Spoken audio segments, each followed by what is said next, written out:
Joseph and a few other people wrote into me wanting my thoughts on Rusev's comments about Vince McMahon. Rusev, or Miro, I guess, was on his YouTube channel. And he was talking about the Rusev Day shirts being sold out when Rusev Day was really at its peak of popularity. He talked about the t-shirts being sold out everywhere. They were sold out at the buildings. They were sold out on WWE Shop. They were selling like hotcakes. And if there's one way to get to Vince McMahon's heart, it's through merch. So he tells the story about talking to Vince, and he brings it up to Vince McMahon, who did not seem to know that these shirts were sold out. He appeared to be unaware of this. And he said that Vince was very flippant about it. And he said, well, maybe we just didn't make enough shirts. They're not sold out because it's a hot gimmick, because you're getting over. Oh, no. They're sold out because we probably just didn't make enough of them. And this ties into the appearance that he made on Ryback's podcast a couple weeks ago. Rusev was on Ryback's show. And he said that he wanted to show more of his personality on TV. And he was told, don't look at the people when you come out. Don't make eye contact with them. Don't smile. Don't do this. Don't do that. All of this whole list of things that you can't do. And people wonder why when people leave the company, they talk about how they felt stifled creatively in WWE. It's no wonder. Don't do this. Don't do that. Don't act this way. And so they're telling him all of these things. And this may have been before the Rusev Day stuff really got hot. And he was incredibly frustrated by this. People seem to actually be liking some of the things that he started doing. And it was as if the company didn't want him to get any more over. He talked to Vince McMahon about it. And Vince told him the Rusev Day stuff is just the fans mocking you. His exact words were, they're fucking with you. It's not that you're over. They're making fun of you, which is a hell of a thing to say to somebody who feels like he's finally found something to help him break through. Oh, no. It's not that the people like you.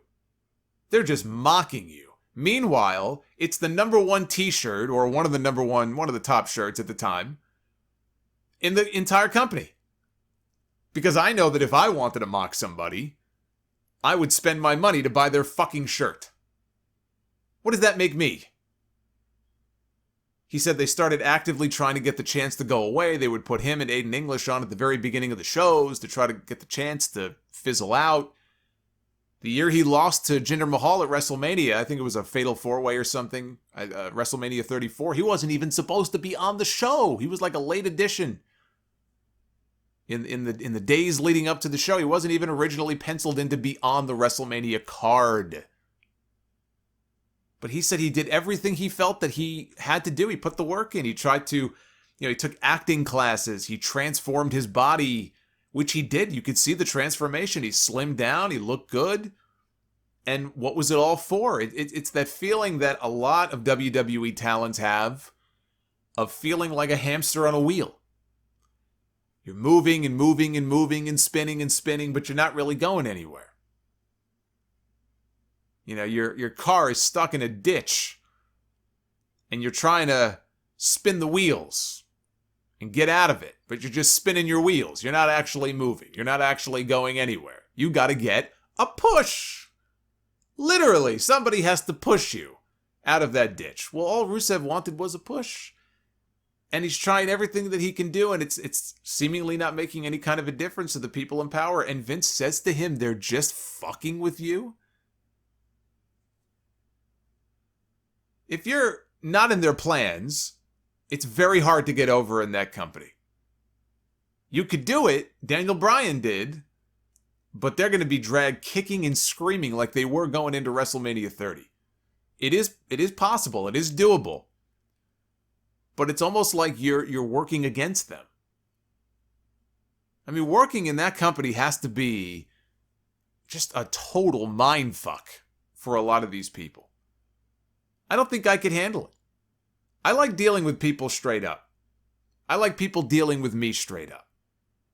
I'm not 12 years old anymore. I don't like playing games. And I feel like that's all there is. It's games. It's politics. It's games. being told one thing to your face and then people saying another thing about you behind your back. He's better off not being there anymore. I know he said that he retired from wrestling. I'm going to become a full-time YouTuber. I think he was just being sarcastic. He's hurt. Apparently, he's got some kind of injury he's recovering from. Once he's all healed up, I guarantee you he's going to be back in the ring.